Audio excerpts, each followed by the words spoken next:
Sensational. રાજકોટમાં દૂષિત પાણી મામલે વિરોધ, દૂષિત પાણી મામલે સ્થાનિકોમાં આક્રોશ। મહિલાઓએ થાળી વેલણ સાથે વિરોધ નોંધાવ્યો છે। ગોવર્ધન ચોક પાસે આર્યમાન રેસિડેન્સીના લોકોએ વિરોધ કર્યો છે।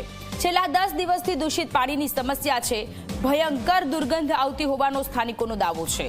દૂષિત પાણીના કારણે રોગચાળો ફેલાવવાની ભીતિ પણ અત્યારે છે। રાજકોટમાં દૂષિત પાણીના કારણે છેલ્લા 10 દિવસથી લોકો ત્રાહિમામ પોકારી ઉઠ્યા છે। ગોવર્ધન ચોક પાસે આર્યમાન રેસિડેન્સીમાં લોકોએ વિરોધ નોંધાવ્યો છે।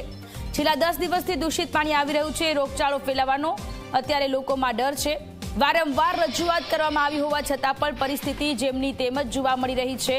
આર્યમાન રેસિડેન્સીની આ સ્થિતિ છે કે જ્યાં ફીણવાળું પાણી, ગંદુ પાણી, દૂષિત પાણી આવી રહ્યું છે અને એના કારણે મહિલાઓનું આક્રમક સ્વરૂપ જોવા મળી રહ્યું છે।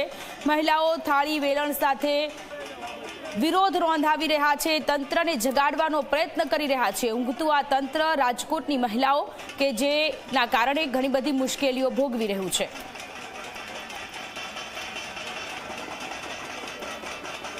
વધુ વિગતો સાથે સંવાદદાતા ગૌરવ દવે લાઈવ જોડાયેલા છે આપણી સાથે। ગૌરવ, રાજકોટમાં છેલ્લા 10 દિવસથી મહિલાઓ પરેશાન છે કારણ કે ઘરમાં નળ ચાલુ કરે છે ત્યારે ગંદુ પાણી આવે છે। કેવી રીતે રહેવું એ પણ સવાલ થઈ રહ્યો છે। વધુ વિગતો શું છે?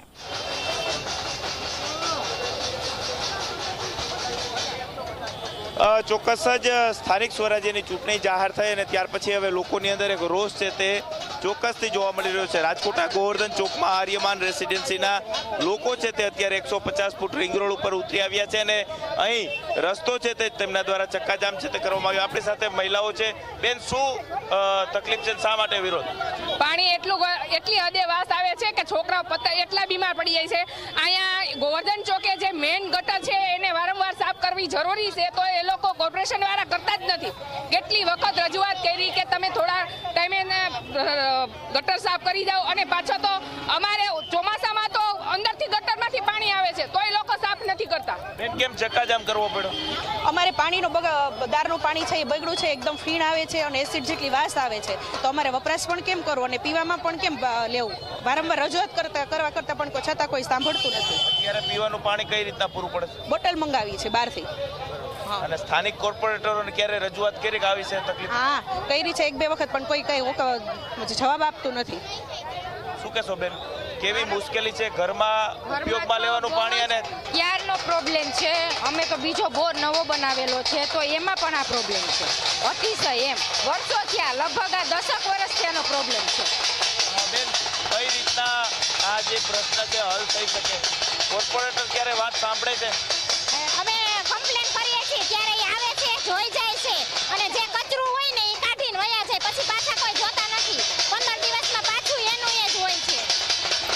સ્થાનિક લોકો અહીં વિરોધ કરતા અહીં જોવા મળી રહ્યા છે। ખાસ કરીને ગોવર્ધન ચોક કે જે રાજકોટના 150 ફૂટ રિંગ રોડ ઉપર આવેલો છે અને આ રોડ ઉપર ચક્કાજામ કરતાની સાથે જ જે વાહનો છે તે થંભી ગયા છે અને હવે આ વાહનો છે તે BRTS માંથી પસાર થવા માટે થઈ અને મજબૂર છે તે બન્યા છે। સ્થાનિક લોકોની સ્પષ્ટ માંગ છે કે જે રીતના જે ડ્રેનેજનું પાણી છે તે બોરના તળની અંદર ઉતરી ગયું છે અને તેમ છતાં પણ તંત્ર દ્વારા તેનો કોઈ ઉકેલ છે તે લાવવામાં નથી આવ્યો અને તેને કારણે આ મુશ્કેલીનો સામનો સ્થાનિક લોકોને કરવાનો વારો આવ્યો છે। સ્થાનિક લોકો સ્પષ્ટ રીતે કહી રહ્યા છે કે પીવાનું પાણી જે નળમાંથી આવતું હતું તે પણ દૂષિત આવતું હતું, હવે તો બોરનું પાણી છે તે પણ દૂષિત છે તે થઈ ચૂક્યું છે।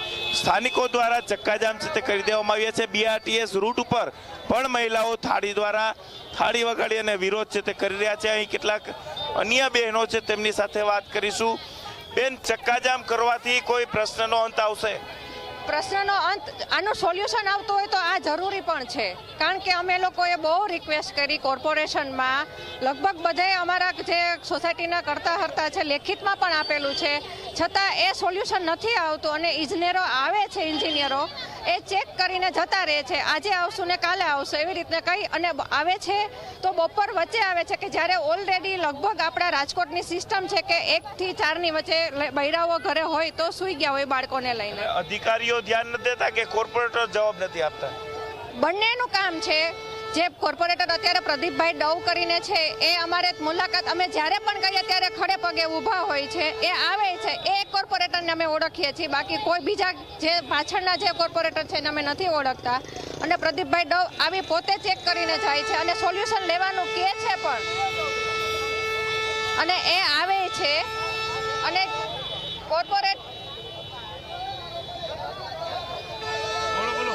હું તો આગળ આ જાઉં છું. શું કહેશો બેન? ગવર્મેન્ટની ગાડી છે એટલે જવા દો. જો આવ્યું જોઈ લો, આ જ રીતના થાય છે રાજકોટમાં. કે છે સ્વચ્છ સુંદર રાજકોટ, પણ હકીકતમાં તો જો આ એની રિયાલિટી છે. જોયું ને તમે, અધિકારીની ગાડી છે એટલે જવા દો. આમ જનતા શું છે, કઈ છે રાજકોટ માટે? પાણીનો જે પ્રશ્ન છે આમાં રજૂઆતો કરી તો ક્યારે ઉકેલ આવ્યો છે ખરો? ના, નાની મોટી આવી પણ પાછું હતું તેને તે ચોક્કસ જ સ્થાનિક લોકોની અંદર એક રોષ છે તે ચોક્કસથી જોવા મળી રહ્યો છે. અને જ્યારે મહાનગરપાલિકાની ચૂંટણીઓ આવતી હોય ત્યારે સ્થાનિક મુદ્દાઓ છે તે જ અસર છે તે કરતા હોય છે. રોડ, રસ્તા, પાણી, ગટર, નળ, આ બધા જે પ્રશ્નો છે તે સ્થાનિક સ્વરાજ્યની ચૂંટણીની અંદર ચર્ચાની અંદર રહેતા હોય છે ને એટલા માટે જ કોર્પોરેટરો છે તે પોતાના વિસ્તારમાંથી ચૂંટાતા હોય છે. પરંતુ 5 વર્ષમાં જે કોર્પોરેટરોએ કામ નથી કર્યા તેની સામે હવે લોકોનો રોષ છે તે અત્યારે જોવા મળી રહ્યો છે. કેમેરા પર્સન ઉદય પવાર સાથે ગૌરવ દવે, ઝી મીડિયા, રાજકોટ. તો રાજકોટમાં દૂષિત પાણી મામલે સ્થાનિકોનો વિરોધ. ગોવર્ધન ચોક ખાતે મહિલાઓ થાળી વેલણ લઈને વગાડીને ઊંઘતા તંત્રને જગાડવાનો પ્રયત્ન કરી રહ્યા છે. છેલ્લા 10 દિવસથી આ દૂષિત પાણીની સમસ્યાથી ત્યાંના લોકો અત્યારે પરેશાન થઈ રહ્યા છે.